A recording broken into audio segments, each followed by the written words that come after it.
So here's some additional practice with identifying infinitives, participles, and gerund. I found this online, so we'll go through it together and see if they're wrong. We'll figure it out. The police officer saw the criminal robbing the city's richest bank. So, robbing the city's richest bank. What did he see? In this sentence, robbing the bank is describing the criminal. So it should be a participle. It's going to let me choose it. There we go. And, oh, we're correct. Excellent. Okay.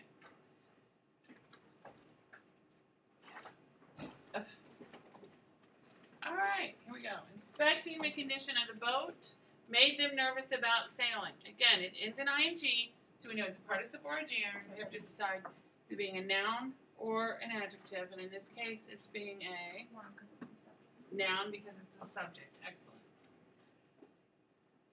And we're right again. Next question. He went out into the blizzard to seek medical help. Where? Okay, first, what is it? Because it's to seek. So it's an infinitive. That's easy. So when you have the section on the quiz, it's going to ask you just to identify them. It's not that hard to just identify them. But yes, let's take it a step further and say, he went out into the blizzard to seek medical help. It tells us, what was the question used? Where really kind of describes out into the blizzard. To seek medical help tells us why he went, right? But honestly, either one would give you the same thing, which is an adverb, okay? And we're correct again. We're on a roll.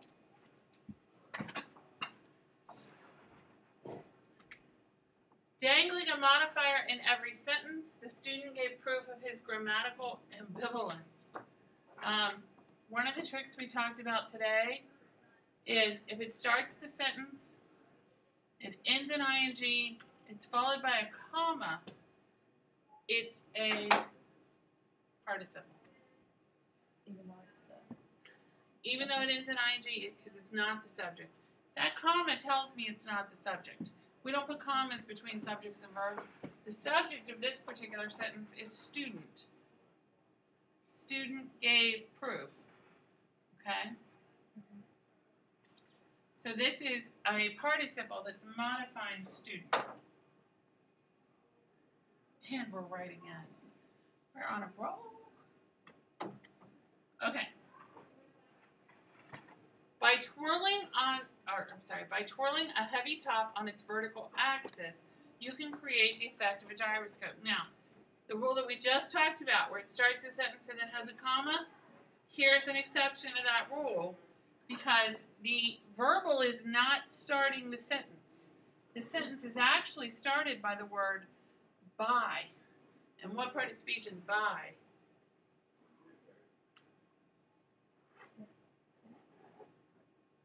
By is a preposition. The bird flew by the cloud. So, if it's the object of a preposition, it has to be a noun. So it has to be a gerund, exactly. And we're right again.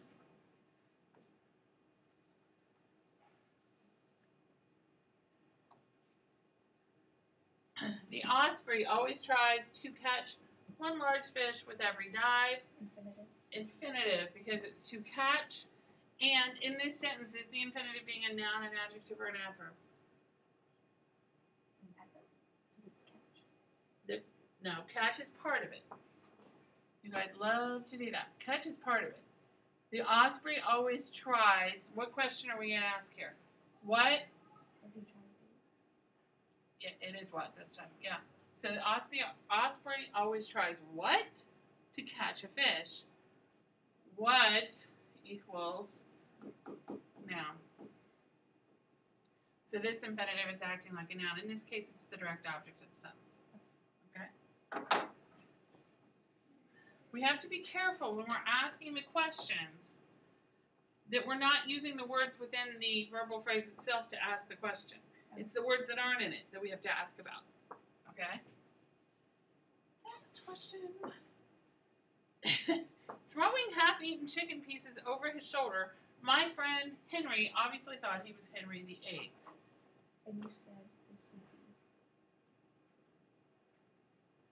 There are your clues. What is it? Participle. Yes, ma'am. Otherwise, it would be a gerund. Right. When she was young, my mother enjoyed playing cards all night. Playing cards all night. Is that a noun or an adjective? Does it answer what, or does it answer which one? What? Because what did she like to do? Or what did she enjoy? What did she enjoy? Playing cards. Makes it a gerund. It's also the direct object of the sentence.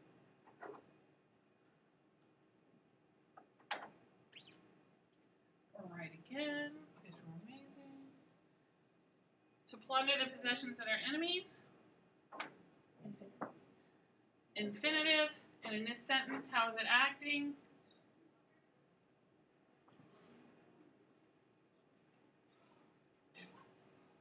Remember the clue about infinitives is when they start at the beginning of the sentence, they are probably going to be the subject. Now. Because it is the subject here.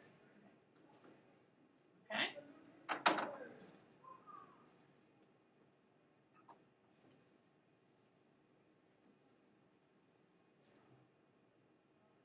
He went into the hospital believing himself fatally ill.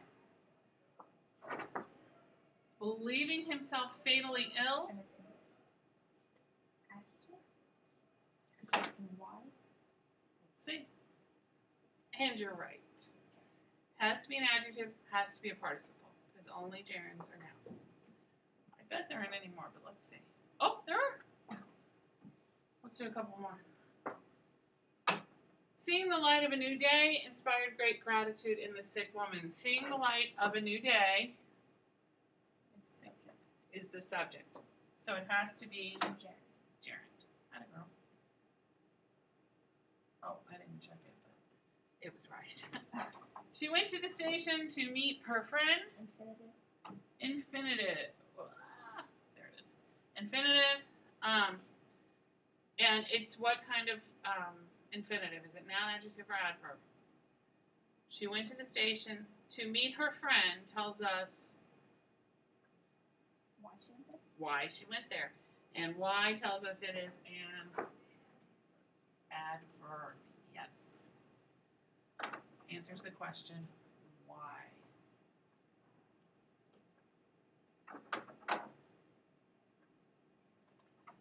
Eating everything in sight, the bear grew fatter every day. That's an participle. Participle.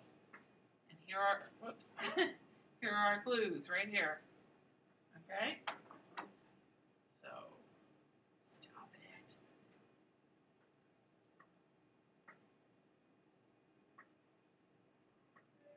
There we go.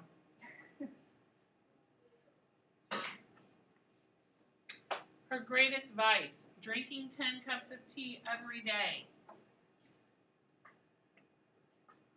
Finally gave her kidney stones. Is that a noun or an adjective? An adjective because it describes her greatest vice. Drinking 10 cups of tea. I can see why you think that. It's a noun. Because it does describe her vice in a way, but more specifically, it renames it. Okay. So if it's renaming it, it's another thing. This is her thing, her vice, drinking 10 cups of tea every day. So it is a gerund, So it's explaining her thing. and it's an appositive. And remember, if we were diagramming, we'd be putting it like that. The whole thing would go in. Drinking would go here. It would be